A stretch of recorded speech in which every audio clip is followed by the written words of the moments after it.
Well, good afternoon, Leader Stephenson. Thank you for joining us on the DFL Daily.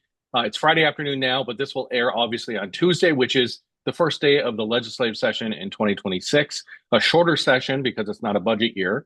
And so we're here to visit with you to get a sense from you what you're hearing from members in terms of their priorities.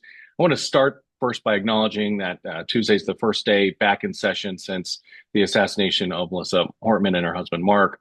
And I know you're going to honor her. What is that going to look like on Tuesday? You're absolutely right. It's going to be a very difficult day for us. Melissa was the most consequential speaker in Minnesota history, certainly deserves a lot of honoring and tributes. But in addition to that, she was, my friend and mentor for 20 years and a friend and mentor to many others in that chamber. In fact, of the 134 members of the Minnesota House, only one can remember serving in a session without Melissa Hortman. No one else in the chamber ever has.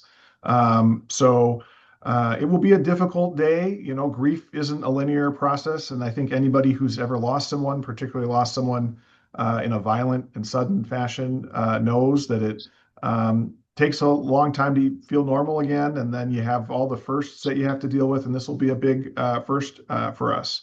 But we're going to have a really special day on the floor where we will remember Melissa's life and the way that she has shaped our state and will continue to shape our state for many years to come.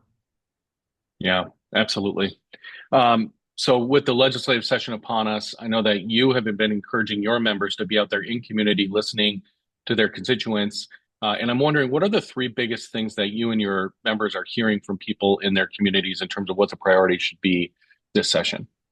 I'm going to give you four because I'm a contrarian. But number one, affordability. I mean, that's still what we hear all across the state, that folks are really struggling to manage the cost of food, of healthcare, of housing, of healthcare, of energy, of healthcare. And did I mention healthcare?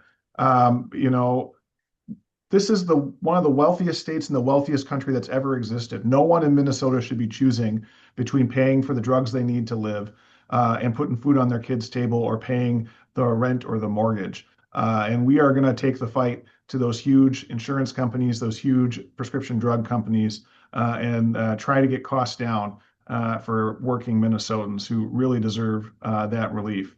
I'd second point to guns as a major issue. And, this one, speaking of Melissa Hortman, is very personal to us because, of course, Melissa Hortman was shot and killed by a gun less than a year ago. And then after that, we had the horrific shooting in Annunciation schools where children were gunned down as they prayed in a church. Just god awful. And we're going to fight for things that outside of the Capitol are not controversial. You get 3 blocks away from that Capitol building. No one thinks that you need a 100-round magazine in order to defend your home or go deer hunting. So we're going to fight hard on assault weapons and high-capacity magazines, try to get those weapons of war off the streets. Number 3 is fraud.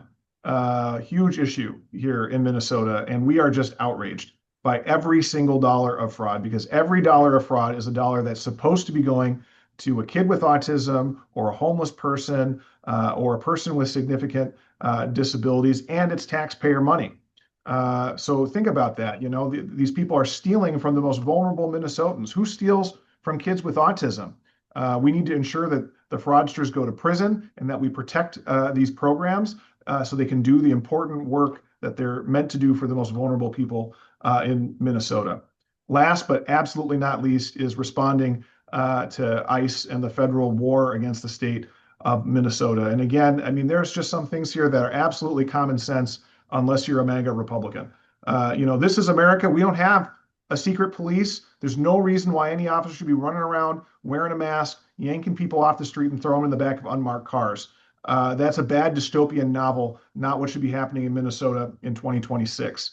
And by the way, ICE has no business in schools, in hospitals, using kids as bait to get to their parents. It's barbaric. We need to block ICE from being in those very sensitive spaces.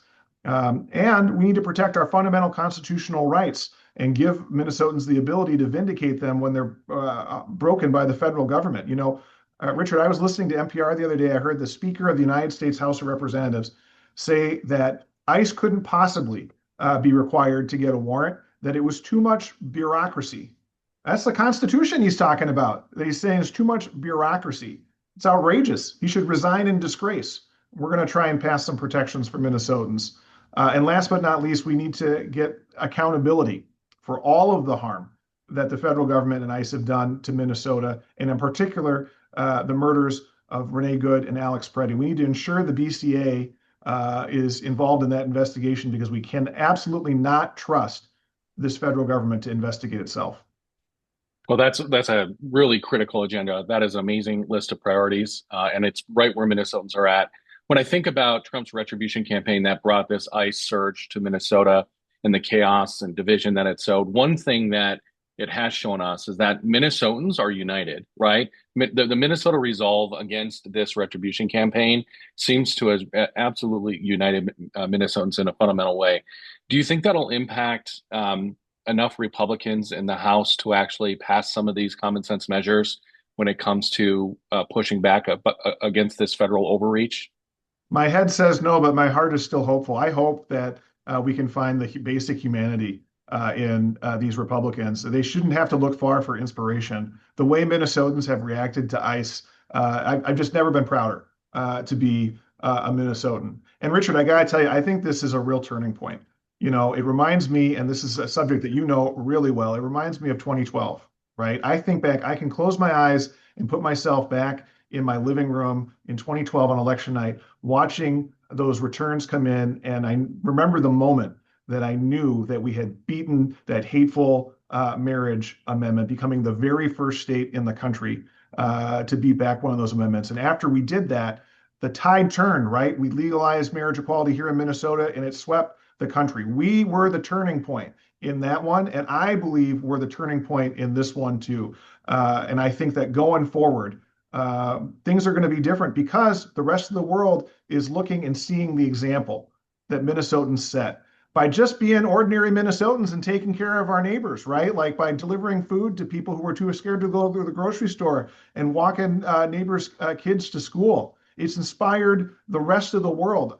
One of the most moving moments in the last few weeks for me was watching those protesters in Boston Common. I don't know if you saw this, but they were chanting, "We're not cold, we're not afraid. Minnie taught us to be brave." I mean, it's just incredible what Minnesotans have done. And couldn't agree more. You know, one of the remarkable things during this ICE surge that I've noticed, Leader Stephenson, is that there are individual legislators who are literally on the front lines delivering food to families who can't leave their homes, trying to figure out how to pick up prescriptions for people who can't make it to the pharmacy, helping to connect people to mutual aid networks and legal support. Some are out in the community doing the constitutional observer work that caught all of this lawlessness and these violations of our constitutional rights on camera. What do you have to say about these legislators? You must be so darn proud of them as well. I mean, that's really putting themselves on the line. We have an incredible caucus, and our caucus, the members of this DFL House caucus are immersed in their community and not just during a campaign. Every day and all the time. It's something that is a real legacy item of Melissa Hortman's. You know, what she taught us is that no one owns your seat in the legislature and you have to be worthy of it. And that means going out and talking to the people who live in your district and serving their needs and being part of that community. That's why during campaigns we do as much door knocking as we do, but it's also why when campaigns aren't going on, that we do town halls and we talk to people and we're out there in the community. And we don't know how to do it any other way. Yeah. So for all the DFL leaders on this call, we have county precinct chairs, we have county leaders, we have volunteers. What should they keep an eye out for this legislative session? What's one action they can take as we continue to weather this moment together? What would you like them to do to help? Well, number one, if you have any Republicans in your area, you should write them and call them and get other people to do it too. You know, that's a great way that people who are activated right now and want to be energized and want to contribute, send emails to your Republican legislators about these topics. I'll tell you what, I represent 40,000 people. Sometimes it feels like I only hear from 4 of them. Most people don't write to their legislator. And when a lot of people do, particularly if they write personal messages and not form emails, it has a huge impact. If I get 3 emails on the same subject in like the same day or two, I just assume that everybody in Coon Rapids is talking about that issue, right? So you can make a big difference by sending emails to legislators and let them know they're on the hot seat. Maybe they'll change their mind and vote the right way. Like I said, I want to believe that in my heart, even though my head knows differently. Maybe they'll realize that their community's had enough of them and they won't run again. You never know. But so I'd say get the pressure on those House Republicans. Absolutely. All right, DFL leader Zack Stephenson, thank you so much for joining us today on the DFL Daily. We really appreciate your time.